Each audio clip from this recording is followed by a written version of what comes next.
serbisyo hindi negosyo. Kasalukuyang naglilingkod at tunay na may paninindigang konsihan. At ngayon, nagnanais mapalawig ang pagsiserbisyong diretso sa tao. Serbisyong hindi negosyo, mula sa inyo para sa inyo. Ang magiging kinatawan natin sa Kongreso, ang Your Best Choice. Number 2 sa balota, may malaman, Distrito 6, Congressman Joey Uy!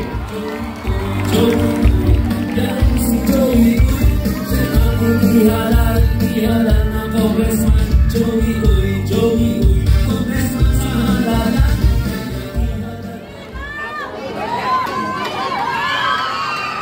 I love you.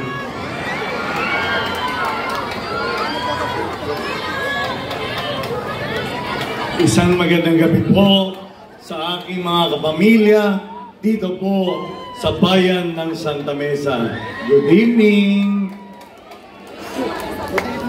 Unang-una po, pahintulutan niyo pong makapagpasalamat ang inyong anak na si Joey Uy sa suportang binigay niyo noong nakaraan halalan dito po sa Damka, dito po sa Guadalcanal. Ginawa niyo po ko number 1. Kaya maraming salamat po sa suporta niyo noong nakaraan. Nung ako po'y nakipag-kapiyan sa aking mga nanay, tatay, dito po sa Likha, dito po sa Guadalcanal. It's para sa inyong kaalaman, mga nanay, tatay ko, mga kapamilya ko, hindi lang po kayo ang may naging nung mga binanggit niyo po sa inyong anak na si Joey Uy. Bagkus sa buong distrito po, inikot ko po, nakipagkapihan po ko sa 139 barangay. Iisa lang po ang hinaing ng aking mga kapamilya. Kaya 3 po ang magiging prioridad ni Joey Uy kapag nga nasungkit ko po ang tagumpay. Unang-una, ang unang hinaing ng aking mga nanay-tatay, unahin natin ang kalusugan. Dahil ang mga nanay-tatay ko, pagka naglalambing kay Joey Uy, minsan sasabihin, anak, baka pwede naman makalambing sa iyo ng pang-maintenance. Kaya, may awa pong Panginoon, kapag nasungkit po ni Joey Uy ang tagumpay, sa lahat po ng mga nanay-tatay ko, o lahat ng mga senior citizen, hindi na po kayo maghihingi. Lahat po ng pang-maintenance nyo, yung 3 basic, yung maintenance sa diabetes, sa high blood, sa cholesterol, hindi na po kayo manghihingi kapag nasungkit ko po ang tagumpay. Ibibigay ko po yan sa lahat ng mga senior citizen o lahat ng aking mga nanay-tatay.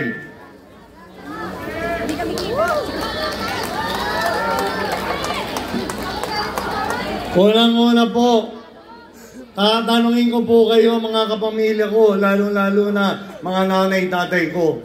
Dahil dito po, tinipigilan po kami. Pero, lumabas po ang mga kapamilya ko. Alam niyo po yan, nandun yung pinatayan tayo ng ilaw, pero nag-flashlight ang mga kapamilya ko dito po sa Damka. Tatanungin ko po kayo, kasi yung iba ho, hindi ko alam, naramdaman niyo po ba yung 1 bilyon na programa ng congressman na pangkasalukuyan? Naramdaman niyo?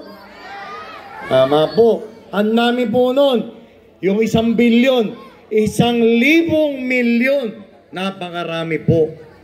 Kaya diyan ko po i-google yung pera ng taong bayan. Dahil yan, yung mga programang prioridad na 3 ko po, hindi ko po pera yan. Pera po ninyo yan. Pangalawang prioridad, edukasyon. Dahil yung mga nanay-tatay ko, ultimong mga apo na nila, alam nyo naman ang kulturang Pilipino, kahit apo na, iniintindi pa kulang na kaperahan. o mga project sa eskwela. Tama po ba ako, mga nanay ko, tatay ko? Tama, diba? Pangalawang prioridad, maglalaan po tayo ng 50 milyones, 50 million taon-taon para sa scholarship program ng ating mga anak, mga anak ng mga tito-tita ko, mga apo ng nanay-tatay ko, para pandagdag man lang sa kolehiyo ng ating mga kabataan. Approve ba sa inyo yun? Dahil ako po ay may panday na karapatan, may plataforma de gobyerno po si Joey Uy. Mula po nung ako'y unang lumaho o lumaban sa politika. Meron akong transparency, accountability, trustworthy, on-site development, peace and order, health, sports, and education. Kung nangangailangan po 10,000 bata na mag-a-apply sa scholarship program natin, 10,000 divided by 50 million equals 5,000 pesos taon-taon may bibigay natin sa mga kabataan natin. Pero kung nangangailangan po 5,000 lang, 5,000 divided by 50 million equals 10,000 pesos taon-taon. Approve na po ba sa inyo yun? Okay na yun, kaysa naman wala. Di ba? Umpisahan po natin sa 50 milyones. Kayong tulutan niyo po ako, mga nanay, tatay ko, mga kapamilya ko. Dahil si Joey Uy, may tanday na karapatan. Nung ako po'y nakapagkapihan, ang gusto ko pong mangyari. Yung hindi matalino at napakatalino, gusto ko pong bigyan na pagkakataon makapag-aral sa kolehiyo para makatapos sila sa kanilang pag-aaral. Dahil yung mga kabataan yan ang siyang kinabukasan ng ating bayan. Okay po ba sa inyo? Dahil yung iba matalino lang. Kaya ikaw, mga kapamilya ko, hikayatin nyo na yung mga nasa kabila. Bakit? Sa Yormes Church, isang araw lang ang politika. Pagkatapos yan, wala po tayong pipiliin ng pagseservisyon, maging nakaanib sa kabila. Bakit po? Dahil yan po, hindi po namin pera yan. Pera po ninyo yan. Sabihin nyo sa kanila. Approve? At yung mga sinabi sa akin, binulong sa akin ng mga nanay, tatay ko, dahil may nagmamasid kung ako'y nakikipagkapihan dito. Binulong sa akin, anak, ano yan, Nay? Sana itiretso nyo na lang sa amin, huwag nyo nang padaanin kung saan-saan. Tama yun, di ba? Sinabi niyo yun. Si Joey hindi marunong magsinungaling. Tama ba, Nay? Tama. Dahil yan ang gusto nyo, may kasabihan. A good leader is a good follower. Tama po ba yun? Dahil si Joey po marunong makinig sa inyo. Kung ano ang gusto nyo, yun ang masusunod. Di po ba? Yan po kasi, yung 50 million na yan, galing po yan sa taxpayers' money. Pera po din yan. Kayo po, ang mga nagluluklok sa aming mga politiko. Kayong nagbibigay tiwala sa amin. Kami naman po ang pangangalaga ng pera ng taong bayan. Kaya yan po, gagastusin po namin ang maayos at matino para maibigay ang serbisyo diretso sa tao. Kaya ang gagawin ko po, mula po sa pera galing sa kaban ng bayan, nililipat ko lang po sa government financial institution, which is Land Bank or DBP, yung bangko ng gobyerno. Pagkatapos po niyan, sabi nga ng mga nanay tatay ko, huwag nang padaanin sa iba, baka mamaya pagdaan may lubak pa, malubak pa. May solusyon dyan. Mula sa bangko, ipag-o-open lahat ni Joey Uy ng ATM, lahat ng mga scholar natin makakatanggap. Para yan, diretso na sa inyong mga anak, diretso na sa inyong mga apo. Approve ba yun? Dahil si Joey Uy, dahil kayo ang boss ko, kayo ang masusunod. Diba? Matino naman yung anak ko na si Joey, di ba ba? Pangatlo, ang hinahin nyo, yung ibang mga apo nyo, nakapag-aral, nakatapos, pero walang trabaho, walang ginagawa. Ayaw po, may solusyon dyan. Magkakaroon po, pwede po ako magrekomenda sa mga kilala kong kumpanya. Pagkatapos po noon, pwede rin tayong magkaroon ng job fair. Pero hindi ko na aabalahin ng inyong mga anak o mga apo. Bakit? Pagka nangangailangan ng engineer, magbibigay po kami sa barangay, yung mga barangay coordinate o sa mga barangay official, kung ano ang magiging job fair natin. Di po ba? Kung kailangan ng nurse, o nurse yung mapupuntahin natin. Kung ano yung mga pangangailangan doon sa job fair, yun ang ilalagay natin sa Facebook o magpapapunta tayo sa mga leader o mga tao natin sa pamayanan. Di po ba? Approve yun? Ang katotohanan, si Joey Uy, hindi po marunong magsinungaling. Hindi po ako nagsinungaling sa inyo. Ni minsan. Ang katotohanan, hindi ko po lahat na ipapasok yan. Yun po ang katotohanan.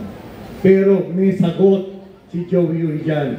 Livelihood Training Program. Kung ano yung mga hilig o yung passion ng kada isa sa atin, yun po ang ituturo ko. Sa maliit na paraan, kung maturuan po natin isa-isa, kung maghanap buhay, yan po ay tungo sa pag-unlad ng kada kapamilya natin dito sa ating mahal na Distrito 6. Approve sa inyo yun? At doon nagpa-research ako, ang congressman po, may nakalaan na pera para maglagay ng district office dito sa San Mamesa, sa San Lahana, sa Pandakan, pagdating po sa San Miguel, doon na lang sa bahay ko. Bakit? Eh kung iuup ako doon, eh matipid ko, may dagdag ko na lang sa pang-scholar o pampili ng mga maintenance sa mga nanay na katay ko. Approve ba sa inyo? Tatanungin ko po kayo, mayroon po ba district office ang mga salukuyan nating congressman dito sa Santa Mesa? Wala. Tayo po, may maglalagay po tayo. Hindi po pagka may eleksyon lang. Eh Joey Uy, nakilala niyo ako, may eleksyon o wala? Dire-diretso ang serbisyo si Joey Uy. Tama po ba yun? Yan po ang tatlong prioridad. Nung ako'y kami nandyan sa Anonas, dito sa lugar ni Consiel Kid Marasigan, may nagbulong sa akin, anak, wala ka namang libreng libing. Sabi ko, Nay, kahit kayo maging congresswoman, kahit kayo maging congressman, ordinaryo lang po yan. Pero sa atin, dahil nung ako ay nagpunta dyan sa Barangay 601, may pinuntahan akong patay dyan, nagbigay ako ng wheelchair. Ang sabi ng kapitbahay dyan, sabi niya, nung ako humingi, nakita daw niya, kailangan pa marami pang requirements. Kailangan pa magdala ng 7 tao para magsimba. Si Joey po, unang-una, meron po kong respeto kung ano ang mga reliyon natin, kung ano pananampalataya ng kada isa sa atin. Si Joey po, pag sinabing libre, makakatiyak kayo, libre. Dahil lahat ng serbisyo ko sa opisina ko, mula nung una nyo ako hinalaan, pinatatlong tiyamba nyo si Consiel Christian Joey Uy, nakachamba ulit ngayon ako, ginawa nyo pa nga ako number 1. Nakita nyo, meron bang pinagbago ang serbisyo ni Joey Uy? Wala. Pero sa atin, kasi sabi nung iba, pag lumaki daw yung patay, nagdadagdag ng 20,000, 30,000, 25,000. Sa inyong anak na si Joey Uy, tumama sa bato, wag naman may mamatay. Pag kami sinabing libre, kahit ang patay, small, medium, large, extra large, double X. Pag sinabi ni Joey Oy na libre, libre yan, wala kayo idadagdag kahit isang mamera. Yan ang tandaan nyo. Panglima, sabi niya, yung guaranteed letter, natural ay, mga kapamilya ko. Ang konsyel po, walang guaranteed letter. Kahit kayo po maging congresswoman, magkakaroon kayo. Ordinaryo lang po yung guaranteed letter. Lahat po na yung tinutulong ko, galing po yan sa pinagbanatan ko ng buto o pinagpawisan ko. Yan po yung natatanggap kong biyaya galing sa Panginoon. Yun lang po yung konting na itutulong ko kahit papano. Subukan nyo ako maging congressman.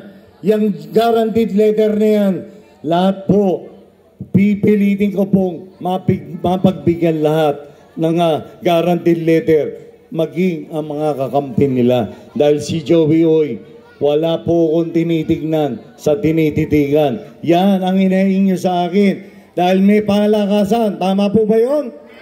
Kay Joey Oy ba may palakasan? Wala. Tama yun. Eh sabi nga nung kalina sa akin sinasabi daw bago umakit yung Diyos ko daw ho, lasang, wala yatang lasa yatang medyas ni Joey Oy. Sino ba nakapunta na sa opisina ko tatay ko? May lasa ba? Meron? O kung meron, okay na yun. Dahil, ipagpasa Diyos na lang po natin. Dahil sa Yorme's Choice, kapag mali, hindi na ho namin sinusuklian sa pagkakamali. Gagawa na lang po tayo ng tama. Tama po ba yun? Dahil sabi lang naman nila yun pagpasa Diyos na lang natin. Basta ang Yorme's Choice, ang ginagawa lang po namin dito, puro tama. Yung mali, hindi na ho natin susuklian na isang pagkakamali dahil mali po yun. Pang-anim, ito, karamihan ng mga nanay tatay ko, mga kapamilya ko, yung mga ayuda, yung mga hakap, AIX, tupad, kay Joey Oy po, sisikapin ko po, lahat po kayo, mapagbigyan, makatikim man lang, kahit sa isang termino, dahil hindi lang po naman dito, 66. Okay po ba sa inyo yun? No. Siyempre, kay Joey Oy, all. Di ba? Wala naman. Ang layo naman si Joey Oy doon sa... Diba? Oo, diba? Si Joey Oy ba meron bang pinahindihan? Diba? Diba? Lahat. Parehas po. Dahil may pantay na karapatan po si Joey Oy. Makakatiyak po kayo. Gaya nung hinaing nyo sa akin. Kay Joey Oy po, makikiraan lang po tayo sa dapat pakiraanan. Pero yung sinabi ko sa inyo, diretso po sa inyo ang ayuda. Hindi na rin natin padadanin kung kali-kalino yan at baka malubak pa. Diba? Approve? Sa likod, approve?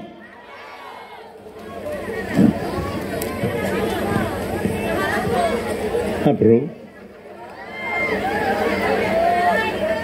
Yeah, I love you.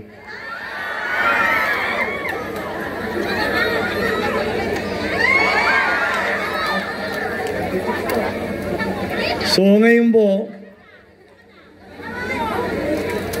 magtatanong po ako sa mga nanay tatay ko dahil panahon na po ng kampanya ngayon. Kailangan iboto po ninyo si Joey Oy. Approve? Sasamahan niyo po ba ako sa laban ko sa pagka-congressman? Ngayon na?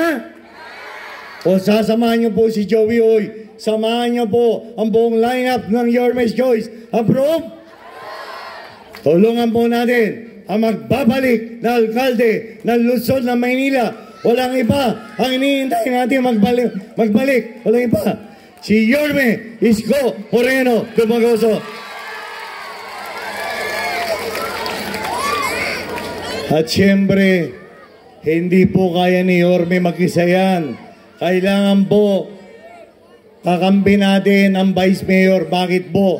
Yung mga ayudang na nawala po, yung mga napoporpit na ayuda ng mga nanay tatay ko, yung mga insure, yung mga black rice, yung mga vitamins na binibigyan ni Yorme. Para sa inyong kaalaman po, ang inyong anak na si Joey Uy, hindi po bumoto dyan. Kaya kailangan po, kakampi natin ang Vice Mayor, straightin natin. Approve? Tulungan mo natin ang susunod na vice alkalde ng lungsod ng Maynila. Walang iba, ang nag-iisa namin babae, maganda, matalino, may prinsipyo, Vice Mayor Chi Atienza. At siyempre, wag na po natin pag-iwalay-walayin ang mga konsyales ng Yorme's Choice para wala nang kukontra-kontra. Approve? Tulungan mo natin. Konsyal, ang unang-una, ang inyong kapitbahay. Tulungan mo natin. Konsyal, Kid Marasigan. Konsyal, Volter Castañeda. Konsyal, Doc Mercado. Konsyal, Elmer Bar. Konsyal, Lou Piloso. At Konsyal, Christian Joey Uy. Mga nanay, tatay ko, pahintulutan niyo pong makapagpasalamat ang inyong anak na si Joey Uy. Kahit papano, si Joey Uy po ay naging matino naman politiko o public servant. Ang sinukli ko po sa aking mga kapamilya, lalo-lalo sa mga nanay tatay ko, na ang inyong anak na si Joey Uy, ni minsan po, hindi po kami nasangkot sa anumang katiwalian mula unang araw, June 30, 2004, hanggang sa pangkasalukuyan. Halos 21 taon niya na pong pinagkakatiwalaan si Joey Uy o ang pamilya Uy. Yan po ang sinukli ko sa inyong pagtitiwala. Sa tulong po ng Panginoon, may awa po ang Panginoon, kapag nasungkit ko po ang tagumpay, makakatiyak po kayo na susuklihan ko po ulit ng isang matapat at dire-diretsong pagsaservisyo sa abot po ng aking makakaya. Joey lang po, serbisyo, hindi negosyo. Maraming salamat po sa inyo lahat. At muling magandang gabi po. Manila, God first! Maraming salamat po. Palakpakan po natin ang napili ni Yorme pagdating sa Kongreso. Maiba naman, number 2 sa balota, Congressman Joey Uy! At ngayon po, nais ko na po ipakilala sa inyo, bayan ng Santa Mesa, ang bunsong anak ni dating Mayor Lito Atienza. Isang broadcast journalist, nagtapos ng political science, major in governance. People of the Year awardee dahil sa kanyang suporta sa MYRC. Isang misyonaryo, isang ina, at direktor ng kababaihan ng Maynila. Ang bagong liwanag ng lungsod ng Maynila, number 1 sa balota, Vice Mayor Chi Atienza.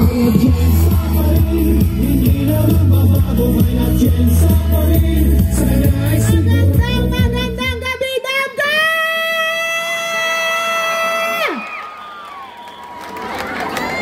Kamusta kayong lahat? Masaya kaming makasama kayo ngayong gabi. Pero bago ang lahat, alam niyo po, naniniwala ako sa tadhana. Naniniwala rin ako na pag ibigay natin ang puso natin sa Panginoon, siya ang gagawa ng paraan para ihubog ang ating paglalakbay dito sa mundo para handa tayo sa misyon natin sa buhay. Ako po si Chi Atienza, ang bunsong anak ng dating buting Mayor Lito Atienza. Ako rin po ang direktora ng kababaihan ng Maynila at ngayon katambal ni Yorme. At alam ko, nakatadhana na tumayo ako dito sa inyong harapan para maging vice alkalde ni Yorme Isko Moreno Dumagoso. Pero sa totoo lang, nung bata pa ako, ang pangarap ko sa aking buhay ay maging isang misyonaryo. Kaya, nung ang aking ama ay vice alkalde ng Maynila, ginamit ko ang pagiging bunsong anak ng vice alkalde para ipaglaban ang boses ng mga kabataan sa MYRC at mabigyan sila ng pag-asa muli. Nung aking ama ay alkalde ng Maynila, ako po ay naging aktibo sa iba't ibang church organizations. Buwan-buwan, pumupunta po ako sa Bilibid Prison para magpa-feeding at medical mission doon. At nung ang aking ama ay congressman ng Buhay Party List, libo-libong food packs ang ipinamahagi po dito sa Maynila.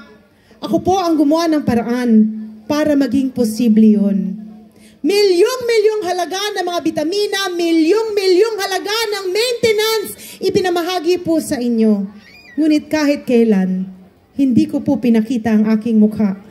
Dahil naging mas importante po para sa akin na pag ako ay tumingin sa itaas, alam ng Panginoon na ginamit ko ang aking buhay para maging kamay at puso niya dito sa mundo.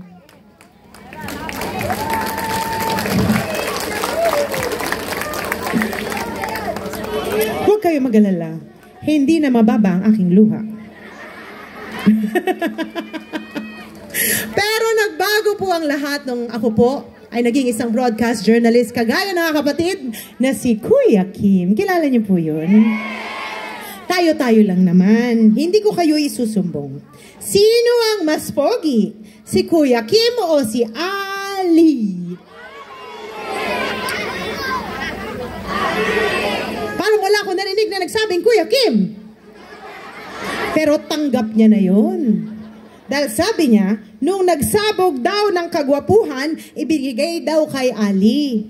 Nung nagsabog daw ang Panginoon ng katalinuhan, ibigay daw kay Kuya Kim. Huwag niyo akong isusumbong, ha? Pero kagaya nga po ng aking kapatid na si Kuya Kim, ako rin po ay naging isang broadcast journalist sa television for 7 years. Umikot po ako sa ating bansa para kunin ang kwento ng ating mga kababayan na napag-iwanan sa laylayan ng lipunan. At doon ko po narinig ang mga hinaing ng sektor ng lipunan na para sa akin dapat tinatayuan ng gobyerno. At nakita ko rin na kahit ano pala ang isigaw nating lahat, kung ang gobyerno hindi marunong makinig, ika nga ni Yorme. Nga pa rin pala tayong lahat. Pero, nung ako po ay nakakilala ng isang nanay sa aking programa, na ang pangalan ay si Nanay Emelita, siya po ang nagbago sa aking puso at nagpatatag na tumayo dito sa inyong harapan. Si Nanay Emelita ay isang almost 85-year-old na po siya. At sabi niya, siya raw ay merong isang malubhang sakit at malapit ng mamaalam sa mundo.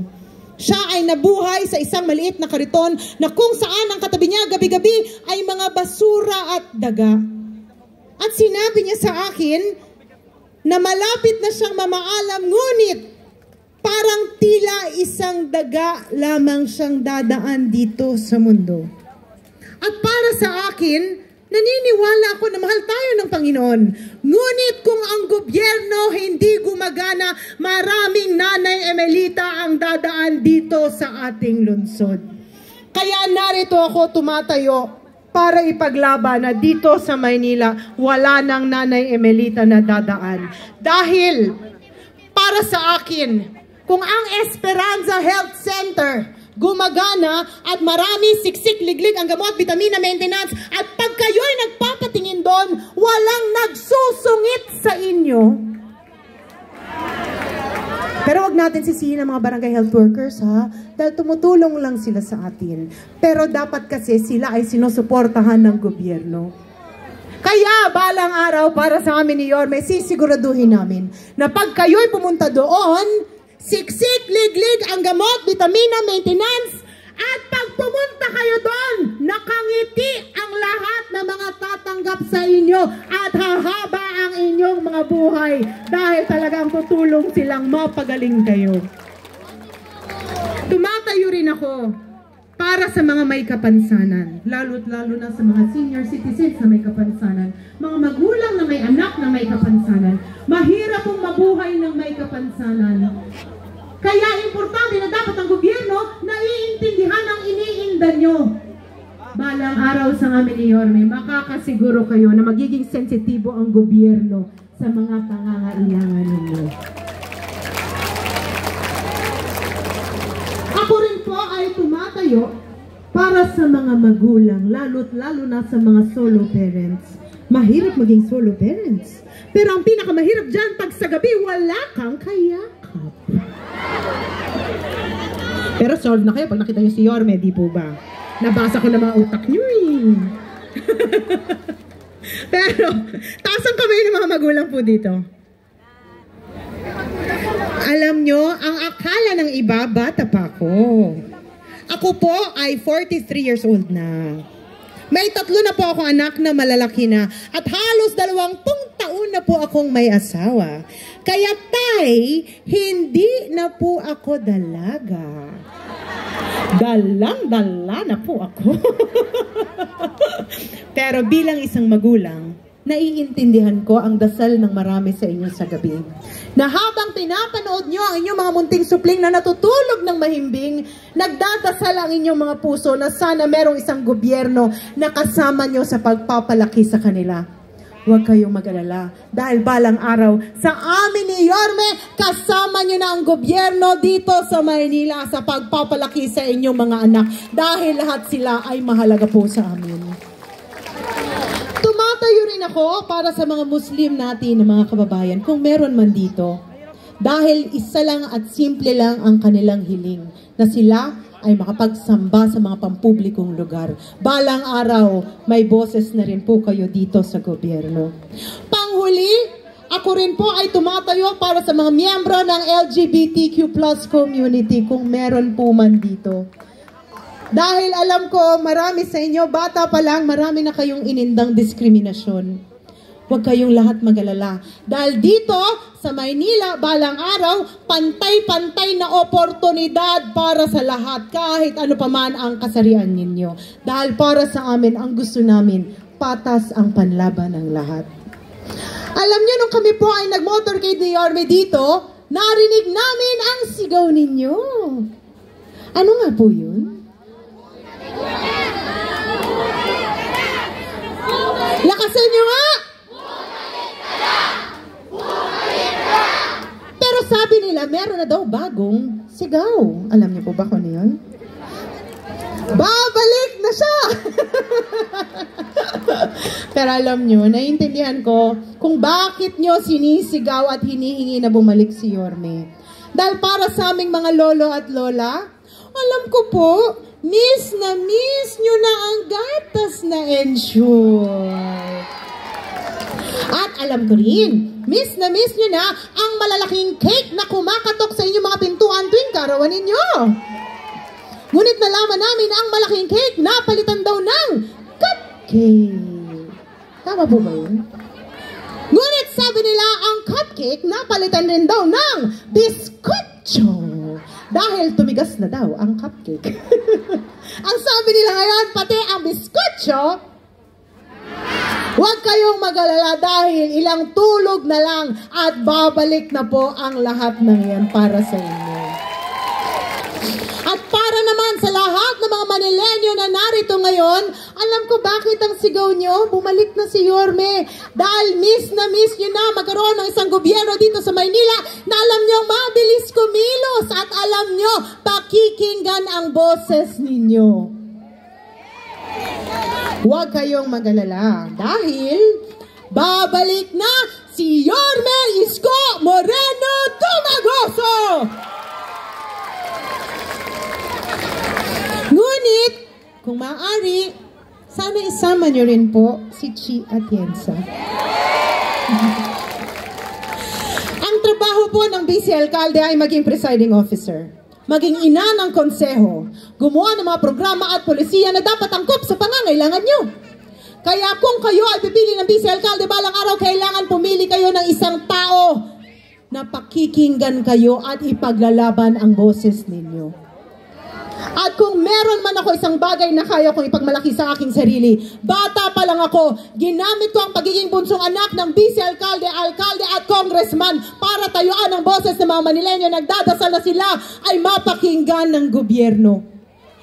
Alam ko na kilala niyo ang marami sa aking mga kapatid, lalo't lalo ng aking mga kuya. Ako man ang bunso, pero alam ko bata pa lang ako. Ako ang hinubog ng aking ama para ipagpatuloy ang nasimulan niya dito sa Maynila. Ako po ay nakapagtapos ng Political Science major in Governance. At noong mga panahon ng aking ama ay Vice Alcalde ng Maynila, tinuro niya sa akin kung papaano maging isang magaling na presiding officer. Isang Vice Alcalde na mabisa at may integridad. At isang Vice Alcalde na sumuporta sa kanyang alkalde.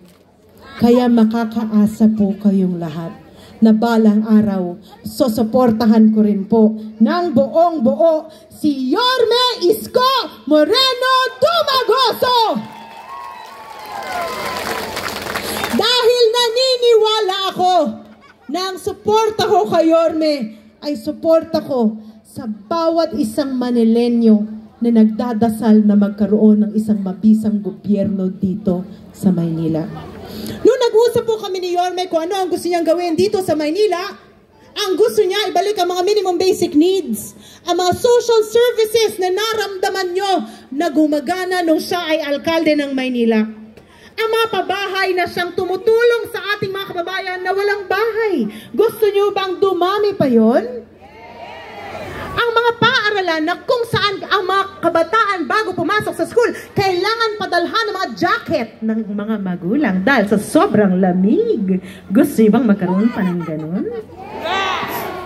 Ang mga ospital na pag kayo'y pumupunta, siksik, liglig ang gamot, vitamina maintenance, at pag pumupunta kayo doon, lahat ng mga doktor at nurse may ngiti sa kanilang mga mukha. Yun ba gusto niyo?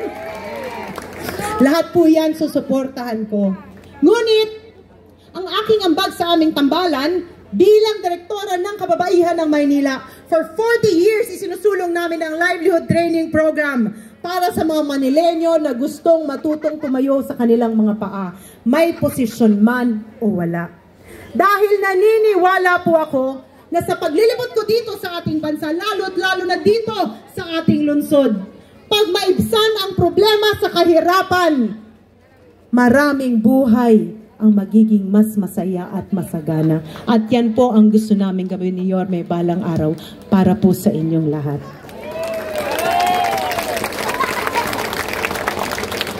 Kanina, tinawag po akong liwanag ng Maynila. Ngunit sa totoo lang, ang plano ko, ibalik lang ang pag-asa sa inyong mga puso. Nang magkaroon muli ng isang gobyerno na kaya niyong pagkatiwalaan. Isang gobyerno na gumagana dahil ilang tulog na lang, babalik na si Yorme!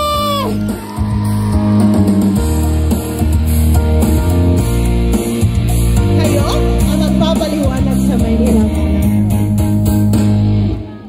Ituring ang iyong sariling naghahawi ng ulan sa kalangitan kulong.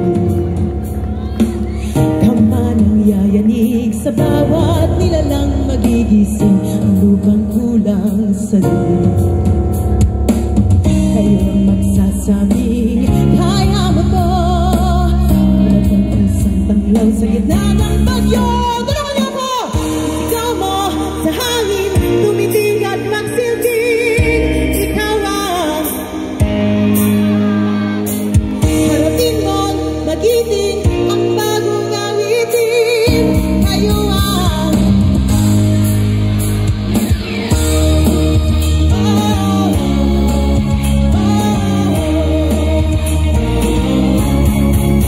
at sa paghamon mo,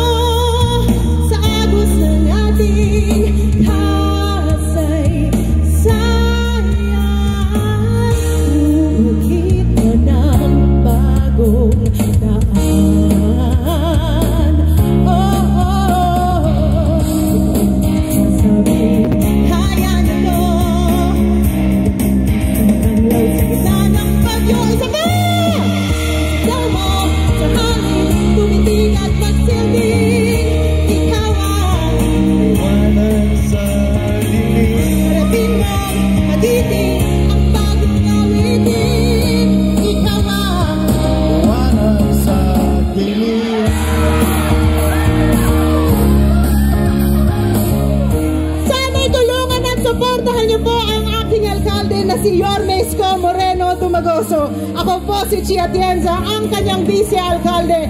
At sana'y suportahan niya rin ang aming congressman na si Congressman Joey Uy! At ang lahat ng mga magagaling na mga konsehal under Yorme's choice.